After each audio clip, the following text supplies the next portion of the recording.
is a battlefield. Animals will go to every extreme to mate and ensure their survival. Without sex, a species is history. Its genes a dead end. From violent couplings to sperm wars, to mating rituals, and finally, amazingly, to love. Sex drives evolution, and evolution drives sex.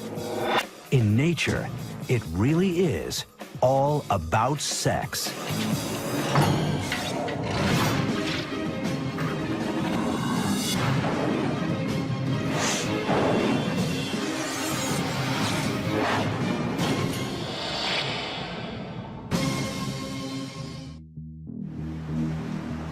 Just off the coast of Bimini Island in the Bahamas, scientists are studying a marvel of evolution. Over millions of years, evolution has built the protruding jaw and razor-sharp teeth of the ocean's master predator. But sharks are more than just killing machines. They are pioneers of sex. 500 million years ago, sharks really invented what people would call sex. Sam Gruber has studied sharks for 45 years. People basically don't know much about sharks, and they think of them as the death fish from hell, but really they're highly, highly sophisticated, tremendous animals. In addition to complex navigation and communication systems, sharks were one of the first to develop a whole new way to have sex. May not look like very much, but it represents a huge evolutionary leap in reproductive behavior.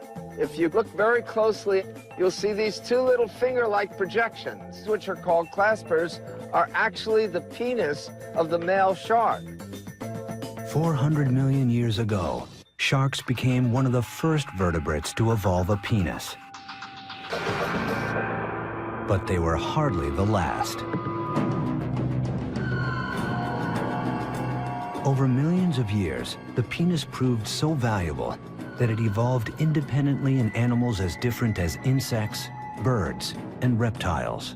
The penis is a good example of convergent evolution because it serves one purpose, but it's arisen in many different ways in a variety of organisms. But how did the penis become so vital?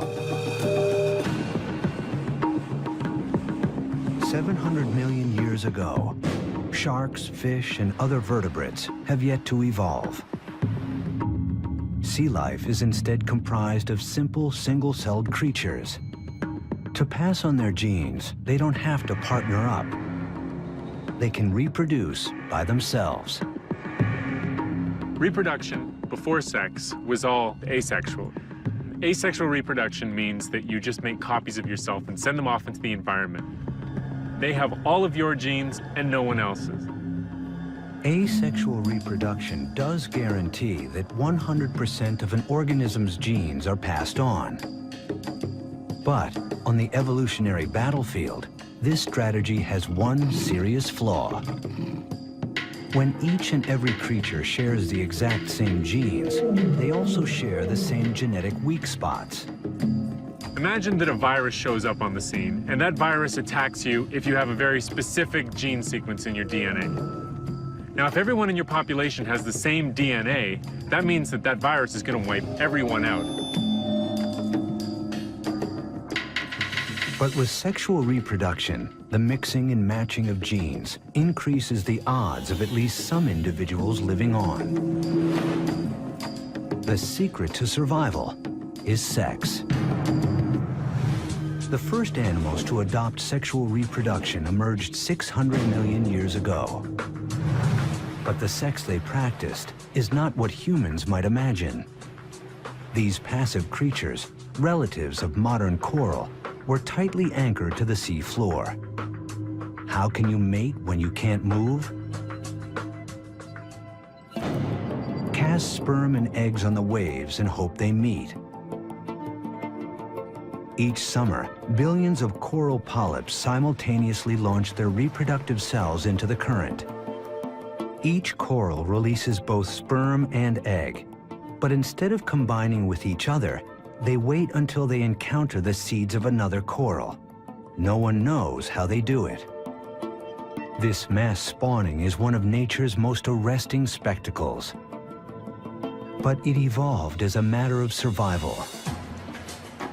Mass spawning by corals could be called a defense mechanism. Having all of the eggs and sperm released at the same time allows some of the offspring to survive even when there are predators around. You swamp the predators, you produce so many that they can't all be eaten by those predators at that point in time. For stationary animals, casting DNA into the ocean may have been the only way to sexually reproduce. But a new class of creatures was about to evolve, and sex would evolve with them.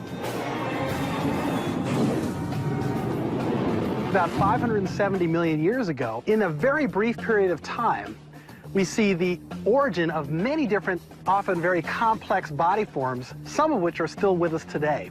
Many forms that resemble modern invertebrates, crustaceans. We even see the first fish.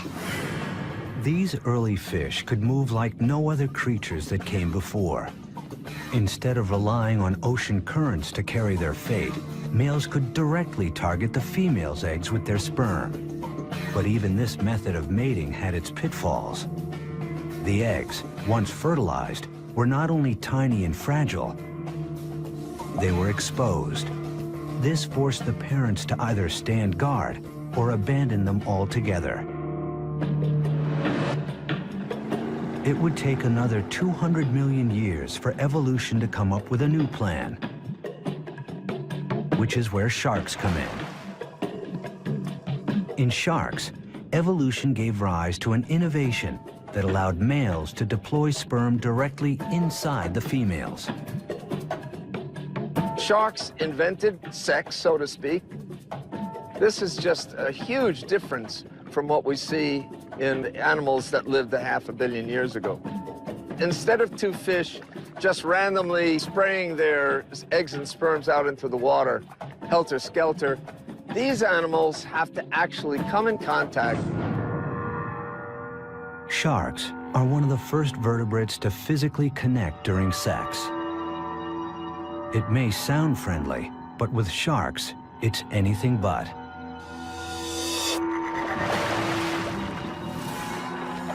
Cute guys, right? The male will bite her pectoral fin, her arm fin, and roll her over. Then the male has these two claspers, or peni, and one is rotated around while the other stays back, and that's inserted into the female's cloaca, which is the common duct. This vertical hold may look brutal, but biologically speaking, it's a thing of beauty. It looks to me like a ballet because they have very difficult tasks to go through to bring themselves together. Each seemingly violent act has a necessary sexual function. The male flips the female shark to her back to relax her for penile insertion. He sinks his teeth into her skin to trigger her ovulation. She's even protected from his gashing. Female sharks have skin twice as thick as male sharks. They have amazing healing properties. They can have huge lacerations, which would kill a human, and they're perfectly fine with it. But the crucial innovation of shark sex is the penis. Once the male is firmly attached, a spur at the appendage's tip prevents it from slipping out. A sac in the male's abdomen fills with seawater and propels the sperm directly into the female's womb, where eggs await fertilization. So not only did they invent copulation, but they also invented getting pregnant. That is to say, internal fertilization. This represents a whole new stage in reproductive biology. Internal fertilization has been a foundation of sharks' 400 million year reign as the ocean's top predators. Not only does it protect their developing eggs from enemies, it leads to the birth of large, fully formed pups that are literally born to kill. For hundreds of millions of years, animals would remain confined to the Earth's oceans. 370 million years ago, a unique lineage of fish began to move towards land. Called tetrapods, they evolved legs from fins. In time, those legs became sturdy enough to let them move out of the water. But this new world presented new problems. If you look around today, there are creatures that spend all their time on land. But to do that, you have to have a whole lot of tricks. You have to be able to lay eggs or give birth to live young. If you are laying eggs, your eggs have to be waterproof. The fish ancestors of tetrapods simply dropped sperm into the current to fertilize eggs. But that wouldn't work on land. So one group of tetrapods, the ancestor of reptiles and mammals, successfully changed their method of reproduction. As sharks had before them, reptiles developed internal fertilization. And then they went beyond, evolving an extraordinary adaptation to protect their young. The amniotic egg. This marvel of evolutionary engineering not only nourished the developing young within, its hard shell kept the egg from drying out. The amniotic egg gave reptiles the ability to conquer land, reproducing, spreading, and growing on a whole different scale. And for the dinosaurs, this scale would be a big problem. When you're 40 feet long and weigh 6 tons, how do you do it?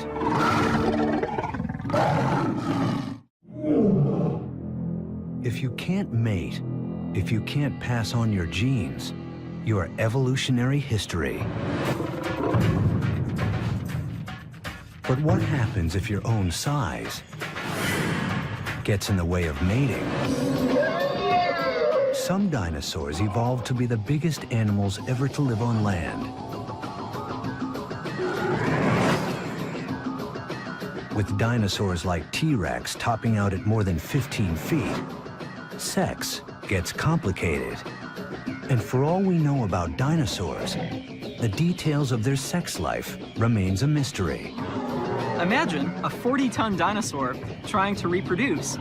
Obviously, 2 of these behemoths would have had to get together, but exactly how they did so is still a huge question for paleontologists. Fossilized eggs are clear evidence that dinosaurs had intercourse and reproduced through internal fertilization like birds today. And the bones of dinosaurs are littered across all 7 continents. Testament to creatures that dominated the Earth for 160 million years. Clearly, these enormous animals must have evolved an extremely successful method of mating. Paleontologist Ken Carpenter has puzzled for years over the mystery of dinosaur reproduction. It's a whole process of trying to understand what dinosaurs were like as living animals. They had to have been able to reproduce in order to be so successful for over 200 million years. How did the males and females get together? What made Carpenter's investigation difficult was that all he had was bones. No reproductive organs have survived the fossil record. To discover what dinosaur sex might have been like, Carpenter turned to a creative mix of comparative anatomy, physics, and deduction, starting with the dinosaur's reptile cousin, the crocodile. Male crocodiles have unique sex organs, not like the claspers of the shark, but not a penis as we humans know it either. Unlike humans, dogs, cats, they don't have this very long organ that sticks out all the time. It's actually a much smaller organ that's kept inside the body. Most of the time, the male's genitalia is kept inside a slit on his underbelly called the cloaca. During sex, however, muscles inside the cloaca contract, averting the animal's penis. Just 3 inches long in the 12-foot crocodile, the male must insert this tool into the female's cloaca to deposit his sperm. For creatures the size of dinosaurs, that would be like trying to stick a key in a lock by moving the whole building. Was it possible? To find the answer to that question, Carpenter turned to another present-day creature, one that shares the dinosaur's problem of how to fertilize an internal egg, despite its enormous size. The elephant. To reproduce, the male elephant rears up and leans on the female. But doing so puts a huge amount of weight on her back. Over time, this pressure causes permanent damage, creating small fractures in the female's backbones. If dinosaur sex took the same form, Carpenter should find similar fractures in their fossils. This vertebrae here comes from a duck-billed dinosaur. Possibly this breakage was due to the male climbing on top of a female during sex. Well, maybe, but we'd have to know what gender this vertebrae is. If it's a male, it would mean one male trying to mate with another male. Maybe that's why dinosaurs became extinct. I don't know. But the elephant-like rear mount posed a more fundamental problem. The male would have climbed up, put his weight on her back. Could her bones have supported it?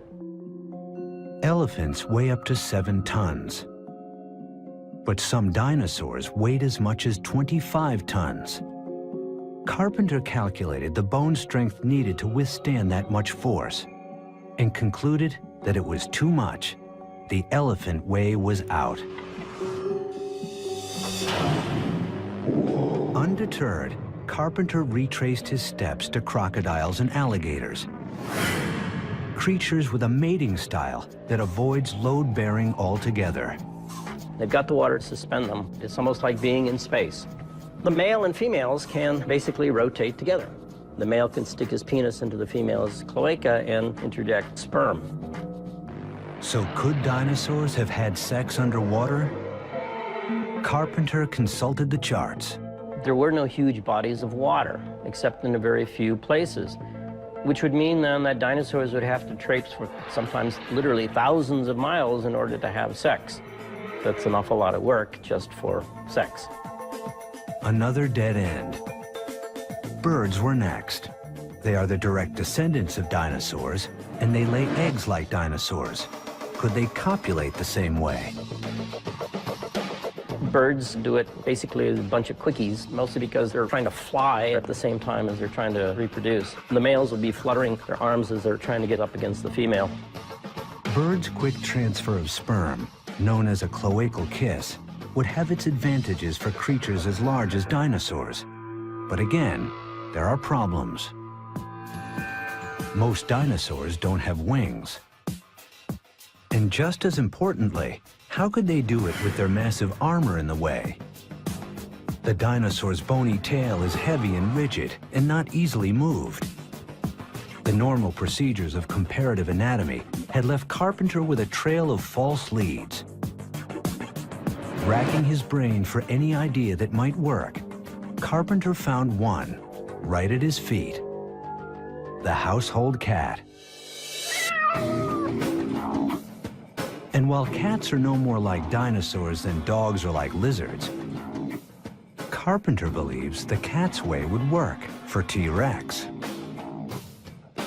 If the female lowers herself much like a cat, raises her rear end up, the tail would certainly go up in the air and would expose her sex organ to the male. And the male can then climb up there and grab her on her neck, and then they can go at it. In the feline position, with the female's head lowered and tail lifted, the problem of the male's enormous weight would be lifted off the female's back. At the same time, the position would allow easy access for the male. Carpenter's theory is the first to offer a workable answer to the mystery of dinosaur sex, and the first to explain how dinosaurs were able to reproduce their way into history as the unrivaled rulers of Earth for 160 million years. Dinosaurs were the largest animals to mate on land. Insects are some of the smallest, and in their tiny world, sex is a war story that's been going on for millions of years, with its own villains and heroes. You know, when it comes to looking at reproductive biology, you've got to say that cockroaches are a superstar.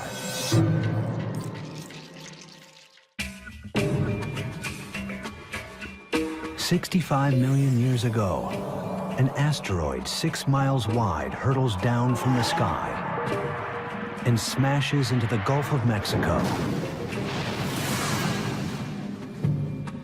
The impact signals the end of the dinosaur age. Their extinction claims half of all species, turning the Earth into a wasteland. But insects endure. How insects outsurvived so many other animals is still a mystery. Some scientists believe the asteroid's impact caused a temperature shift that put insects into hibernation. When they re-emerged, they flourished, developing new ways to reproduce at staggering rates. But in the insect world, sex is more than just reproducing. It's a battle of the sexes, a war over sperm. Sperm competition has been extremely important in the evolution and diversification of insects. Males are, of course, competing to make sure their sperm makes it into the female reproductive tract. At the same time, females are able to manipulate which sperm make it to successfully fertilize the egg. The female seeks multiple sexual partners, giving her offspring a diverse genetic portfolio and a greater chance at survival. But the male seeks to father all the offspring. The more paternity, the better the chances for his genes. What the male wants and the female needs are in conflict, and has spawned an evolutionary arms race, stretching the limits of evolution. A far cry from the shark's simple clasper, insects have evolved the widest variety of penis shapes on the planet. In one of the most shocking, the male damselfly's penis has sharp horns at the tip and spiky thorns down the side. If it looks like a scrub brush, there's a reason. The male uses his tool to scrape out the sperm of his rivals before depositing his own. This technique removes more than 90% of the existing sperm, virtually guaranteeing the offspring will be his. And the males of other insect species take even greater pains to guarantee a return on their deposit. There's a great strategy that some insects and also some mammals have come up with, which is called a copulatory plug. And after a male mates with a female, some of the semen hardens and becomes a plug, and it prevents other males from being able to mate with the female. It's a pretty good strategy. But honeybees take it a step further. Not just using a plug, they are the plug. Tens of thousands of male bees compete for the queen. Only one gets to mate with her. Think he's the lucky one? Think again. Upon reaching climax, his penis rips away from his body and becomes stuck inside the queen. He dies in order to lock his sperm inside her. But despite this ultimate sacrifice, female bees evolved a countermeasure, a way to pop out the plug, freeing the female to choose the sperm of another, maybe better mate. In bees, at least, females are winning the sexual arms race. But in other species, the males are taking the lead. In stick insects, males have gone beyond the removable plug, evolving into living chastity belts. They attach to their mates for weeks to prevent any other male from fertilizing her eggs. And the male love bug takes this strategy a radical step further. Once he locks his sex organ inside his partner's, he throws away the key. The male's commitment to the act is total. Once joined, he spends the rest of his life in the act of copulation. After the couple is through mating, he will die, to be dragged around by the female until she lays her eggs. Eggs all fathered by that single male. From species to species, the sexual arms race is ongoing throughout the insect world. But in one familiar group, females may have found a way to finally end the war. Entomologist Ron Harrison heads up the cockroach extermination lab at the Orkin Training Center in Atlanta. To come up with ways to kill these ultimate survivors, Harrison spends his days studying the species most commonly found in homes. 95% of all cockroach problems in urban situations are German cockroaches. They're very quick in their reproductive abilities, and therefore that helps them become resistant to products that we actually use to try to get rid of them. Evolution has provided cockroaches a host of traits that make them almost impossible to eliminate. They can live a month without food and last hours without oxygen. But most critical to their survival is their speed of reproduction, a quality that might indicate that cockroaches have sex all the time, except they don't. Once a female has had sex and has that sperm, she's able there to hold it and then fertilize as she needs, rather than have to have sex again. Because of this one adaptation, the female needs to mate only once to remain pregnant for the rest of her life. Her one act of sex can yield hundreds of thousands of offspring, a remarkable ratio. This benefits the female in more ways than one. Mating in itself is costly. The more a female mates, the lower her probability of survival. Perhaps because there's some damage that occurs, they might be at risk of predation, and there's even some seminal fluids that carry toxins that decrease female survival. After her one act of sex, the female carries fertilized eggs with her throughout her entire life. So every female in the colony has the potential to become a colony herself. In pest control, what's really scary to us then is if you happen to have a German cockroach in the cuff of your pants or in your pocket or in a box that comes from the grocery store and it happens to be a pregnant female, that's all that's needed to get an entire population going. This adaptation has given the species the ultimate survival advantage. When you look at the whole evolution of animals, these started out 400 million years ago and are continuing to be very successful. You know, when it comes to looking at reproductive biology, you've got to say that cockroaches are a superstar. The battle of the sexes has made cockroaches, together with the rest of the insects, the most diverse group of animals on Earth. The drive to reproduce shapes not only insect life, but mammals as well, including us. Everywhere in the natural world, sex gets everyone bent out of shape.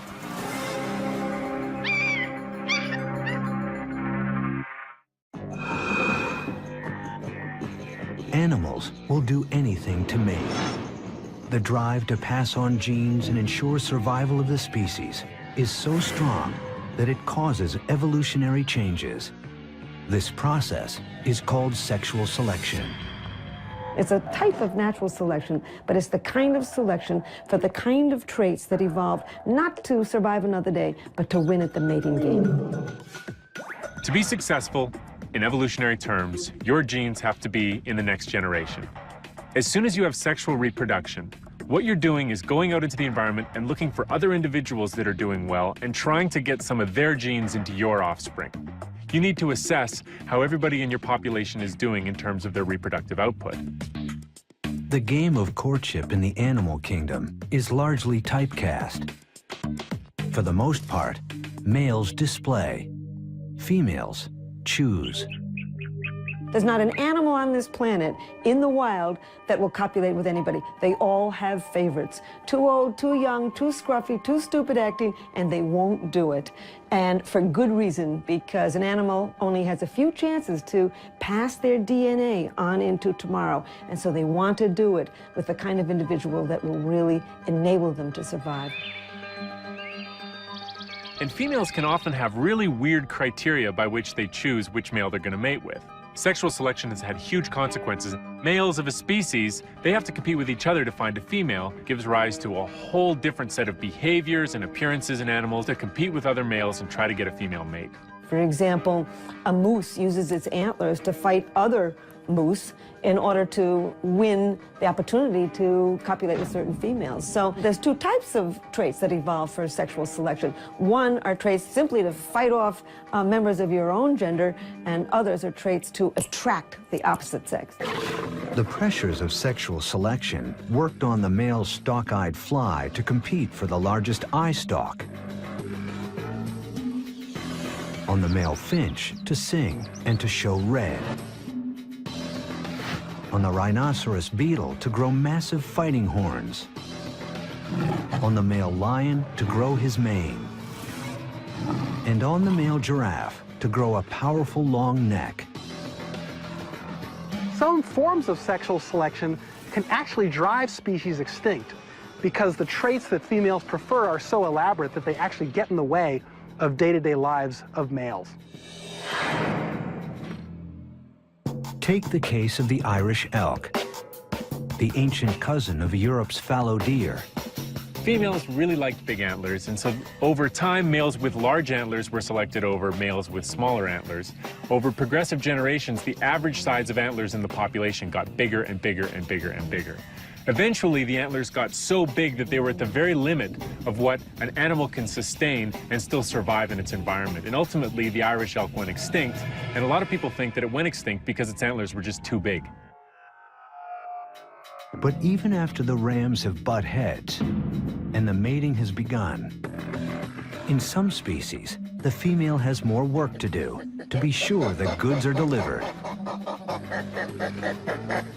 The female or the male approach each other, then the male mounts the female. After 1-2 seconds, the female starts calling. German primatologist Donna Pfefferle works with a unique group of wild macaques who live atop the Rock of Gibraltar. She came here to investigate the mystery of why female macaques cry out so loudly during sex. Over 2 mating seasons, she recorded the macaques, focusing on the frequency and intensity of the females' cries. She then looked for differences between the females who made noise and the females who didn't. What she found was extraordinary. Far more of the noisy females became pregnant. The earlier, the faster, and with the higher peak frequencies the female calls, the more likely the male is to ejaculate. In fact, males were 10 times more likely to ejaculate with a calling female than with a silent one. Pfefferle concluded that the females evolved the loud sex noises in a clear case of sexual selection. The noises increase the odds of bearing young. They're screaming and shouting for a reason. If he doesn't ejaculate, then what's going to happen is she's not going to conceive. So what she's got to do is she's got to encourage him. Eric Shaw has spent years closely observing the Gibraltar macaques, who are known for one thing: sex. They have sex on average once an hour, and they have evolved to use it for social purposes. Kevin. No, but we've got free-ranging primates here that we know have been here for 300 years. I know, stop panicking. There's a lot of questions that they can answer for us, be it a question of how to feed them, or be it a question of sex. For these primates, sex is part of how the community communicates and bonds.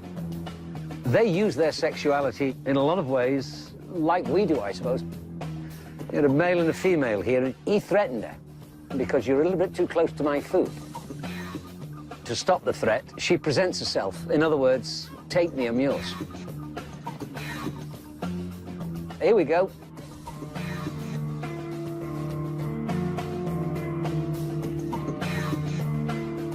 That was sheer, total submission and passiveness. She presented herself.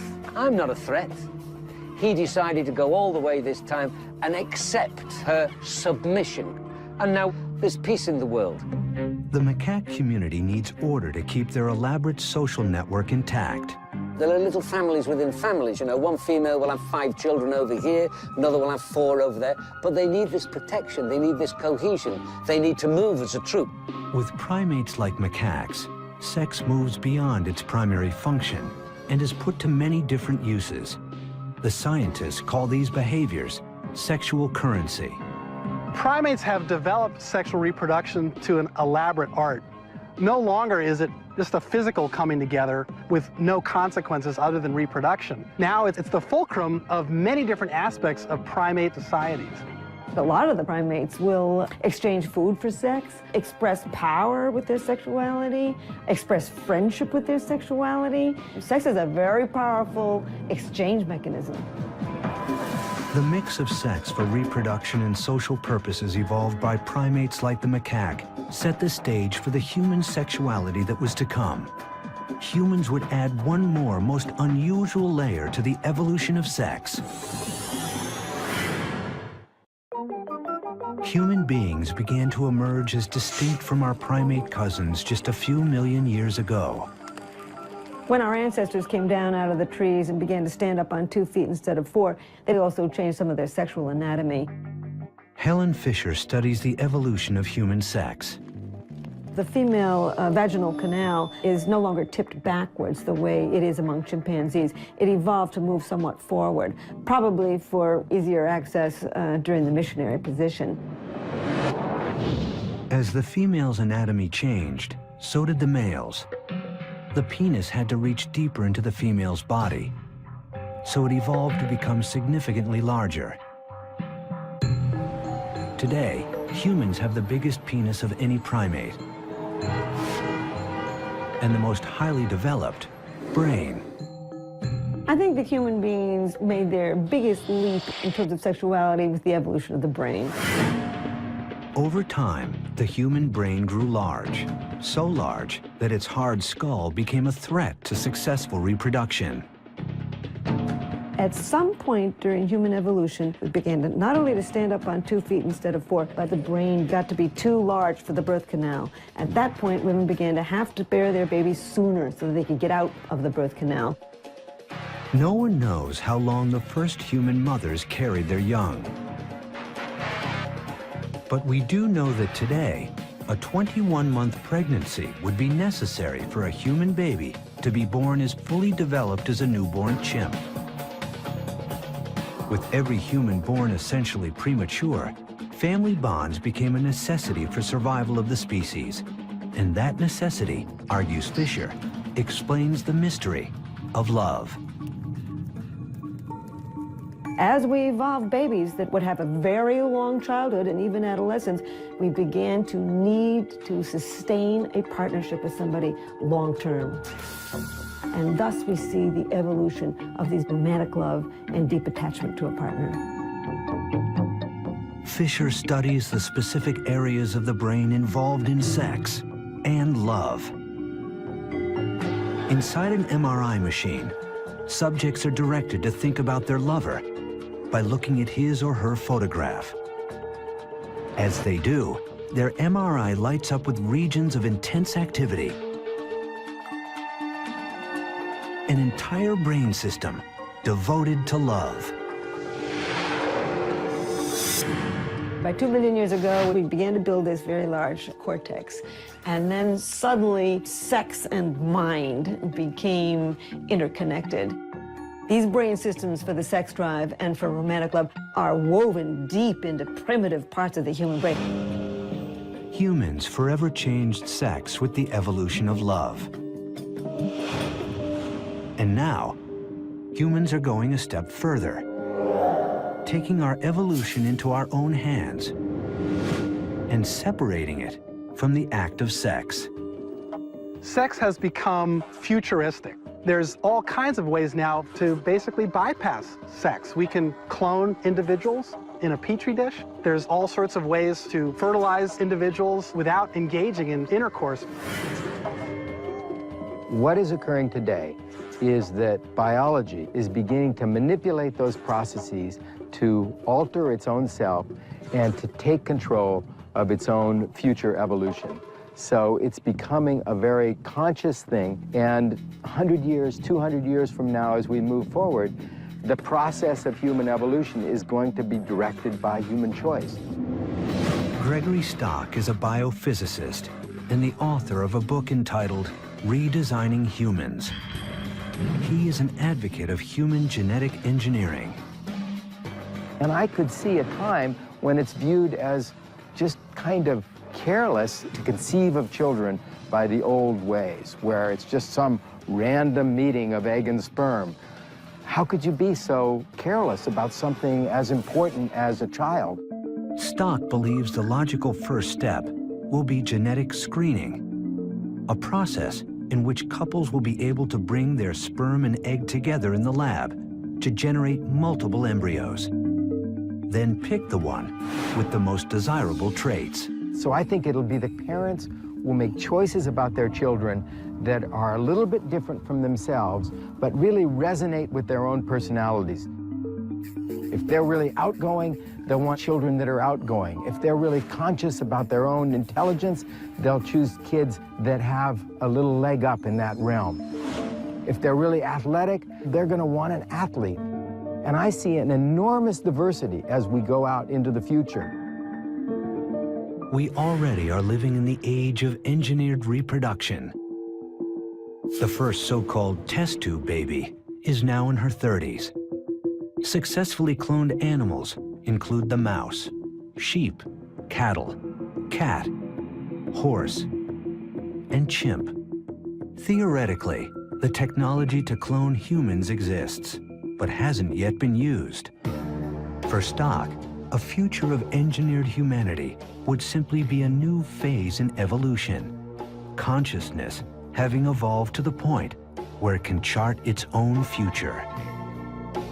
As you begin to have meaningful choices, things that can be done that people consider to be of value, for instance, a genetic screening so that you can be absolutely certain that your child is going to be very, very healthy, then I think you're going to get these technologies used in a very, very broad fashion. Natural selection has made some bad choices in the past. An awful lot of people have very bad backs. They've got bad shoulders. They pull out various parts of the body because it's not yet perfectly evolved. And if we could make some changes in selection so that we get rid of genetic diseases, it would be an improvement. As humans move to take the reins of their own reproductive evolution, a vital debate has begun. Genetic engineering in humans is a very risky activity. The problem is that by introducing variation, we might not know what all the consequences will be. We may insert a gene that we think causes one effect, but in fact it will cause other effects and disrupt the normal functioning of our chromosomes. Of course there are going to be problems. There are always problems with using technology, especially potent technology. But that doesn't mean we shouldn't go there. It's going to be a very messy, a very chaotic, a very unpredictable process. And to me, it's just the next stage of evolution. Taken to its logical extreme, in the future, the act of sex may have no place in human life at all. But for most scientists, the thought that the human animal would drop a behavior that is the product of millions of years of evolution is highly remote. Genetic engineering is far from the end of sexual reproduction. We are far from evolving beyond sex. I don't think that's ever going to happen. As long as there is life, it seems there will be sex.